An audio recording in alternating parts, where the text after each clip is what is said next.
왜 이렇게 주가가 저평가 국면에 들어섰는데 이런 식의 주식 비중을 낮추고 떠나셔야 되는가, 이게 좀 아쉽다는 거죠. 그런 모든 경제 변수에서 지금 현 상황에서 평가하면 우리 주가가 20% 이상 코스피가 가소평가됐습니다. 제가 명목 GDP로 추정해보면 현재 적정 주가 3,000이 좀 넘습니다. 결국은 3,000 시대 온다.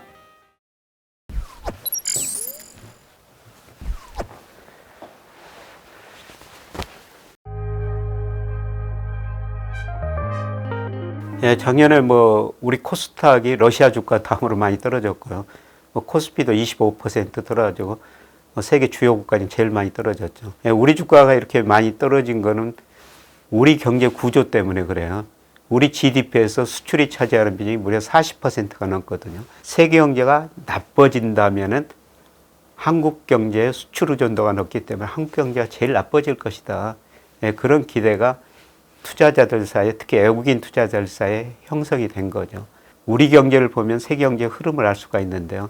그래서 미국의 일부 경제학자들이 한국 경제를 세계 경제 풍향계다, 탄광 속의 카나리아다, 이런 비유를 하고 있는데요.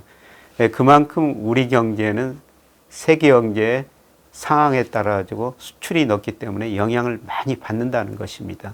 그래서 세계 경제가 나빠진다, 이런 것 전망들이 많이 나왔기 때문에 그러면 한국 경제 수출 의존도가 높은 한국 경제가 제일 많이 타격을 받을 것이다. 그러면서 한국 주가가 제일 많이 떨어진 거죠.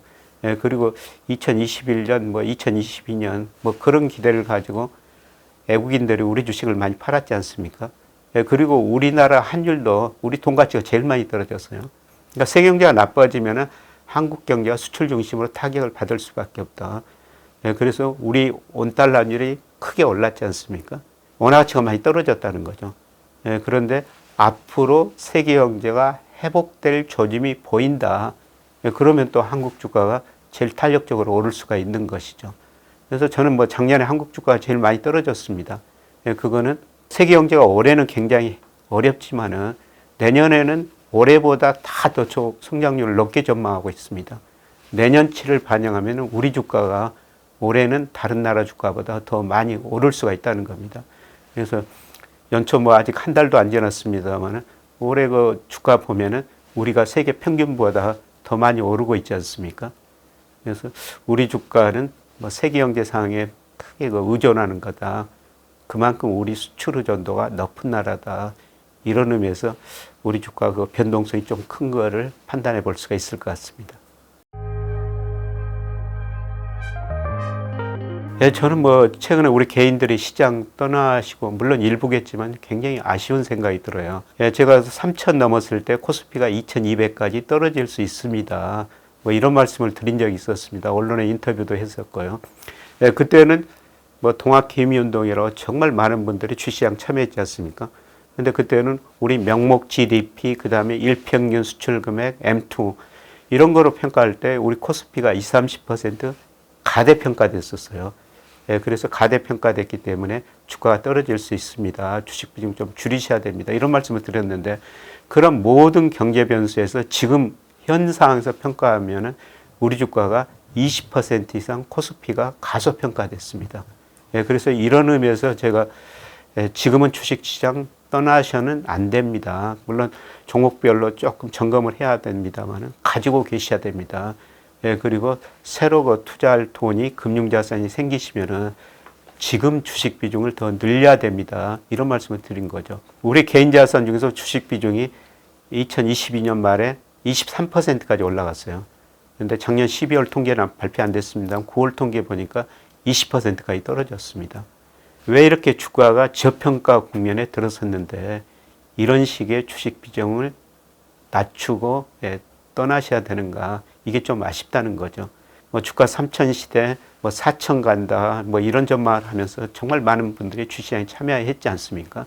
그때처럼 지금은 오히려 더 주가가 저평가 영역에 들어섰으니까 주시장에 관심을 더 가지셔야 된다는 겁니다.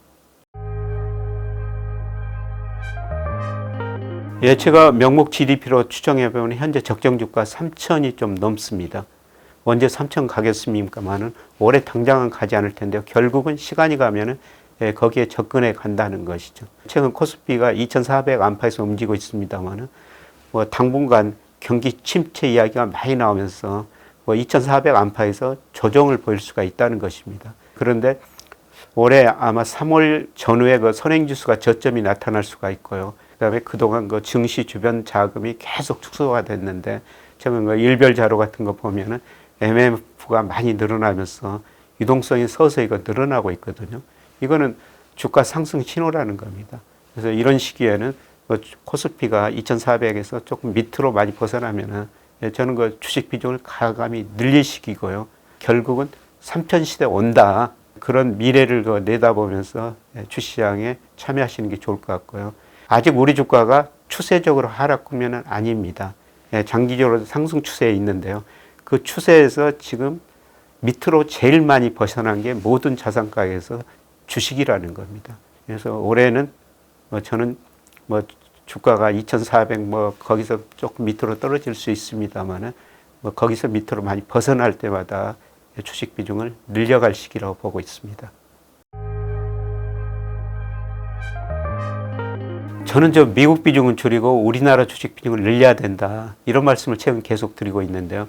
아직도 미국 주가는 가대평가되어 있다는 겁니다. 예를 들어서 명목 GDP로 평가하면 작년 말 기준으로 우리 코스피는 한 24% 가소평가 영역이에요. 그런데 미국 S&P 500 기준으로 보면 작년 말 기준으로 미국 명목 GDP에 비해서 한 13% 정도 가대평가됐습니다. 가소평가된 주식이 더 먼저 오를 수가 있다는 것이죠. 그리고 미국 주식할 때는 우리가 환율을 고려해야 되죠. 지금 달러 지수가 한 10% 하락했지 않습니까? 114에서 102까지 떨어졌는데요. 그런데 달러 하락이 일시적인 게 아니라 앞으로 추세라는 거죠. 미 달러 가치가 아직도 30% 정도 가대평가됐는데요. 저는 앞으로 기간의 문제지 2, 3년 걸쳐가지고 달러 가치가 20% 이상 떨어질 가능성이 높습니다. 그래서 미국 주가는 가대평가됐죠. 달러 가치는 더 떨어질 가능성이 높습니다. 미국 주식 하면은 주가에서도 손실을 볼 수가 있고 한 차익보다는 한 차손 한에서도 손해를 볼 수가 있다는 겁니다. 이런 의미에서 저는 미국 주식 비중은 늘리는 게 바람직스럽지 않고요. 그리고 또 아주 장기적으로 지난 거 40년을 보면은 10년은 미국 주가가 좋았다가 10년은 이머징 마켓 주가가 좋은 이런 사이클이 반복되거든요. 그래서 1980년대는 이머징 마켓이 좋았죠. 1990년대는 미국이 좋았습니다. 특히 90년대 중반 이후 미국에서 정보통신혁명이 있으면서 나스닥 시장에 엄청난 거품이 발생했지 않습니까? 그리고 2000년에 미국의 나스닥 거품이 붕괴됩니다. 2000년에서 2010년까지는 미국 주가 제자리 걸음했어요. 그런데 이 당시 중국 주가가 많이 올랐고 우리 주가가 미국 주가보다 많이 올랐죠. 그다음에 2010년에서 2020년까지는 미국 주가가 제일 좋았었습니다. 그래서 우리 젊은 분들 지난 10년만 보고 미국 주가 오른 것만 보셔가지고 미국 주가는 오른다 그렇게 생각하시는데요. 2000년에서 2010년까지 미국 주가가 10년 동안 제자리 걸음을 했다는 겁니다. 저는 앞으로 10년 미국 주가 아직도 가대평가 영역에 들어섰기 때문에 그런 모습이라고 보고 있습니다. 지금 저는 미국 주식 비중을 늘리는 시기는 아니고요. 비중이 높다면 좀 줄이고 그걸 우리, 중국, 그 다음에 인도, 베트남, 인도네시아 이런 거 아시아 주식 비중을 늘리는 게 수익률 제고에 큰 도움이 될 거라고 보고 있습니다. 저는 젊은 분일수록 원금을 지키는 게 정말 중요하다고 생각합니다. 그래서 젊은 분들한테 저는 채권 투자 하시라고 그럽니다. 안전한 국제사 하면은 원금은 보존되고 금리가 떨어지면 이익도 내거든요. 그래서 제가 20, 30대한테 드리고 싶은 말은 멀리 내다보고 투자를 하시라. 그리고 원금이 있어야지 돈을 불릴 게 아닙니까? 그런 식으로 원금마저 깨먹어 버린다면 투자할 돈이 없어지는 거죠. 그래서 멀리 내다보고 안정적인 주식을 사셔야 된다는 겁니다. 대표적으로 저는 앞서 말씀드렸습니다만은 지금 우리나라가 미국보다 잘한 게 반도체 2차 전지라고 그랬죠. 그리고 또 잘한 게 있어요.